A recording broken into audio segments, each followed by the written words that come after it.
నీ కథ ముగింపు లేనిదై సదా సాగదా.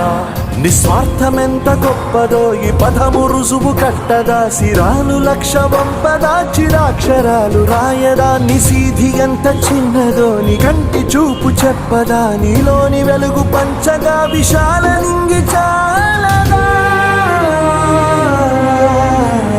మనుష్యులందు నీ కథ మహర్షిలాగా సాగదా. మనుష్యులందు నీ కథ మహర్షిలాగా సాగదా.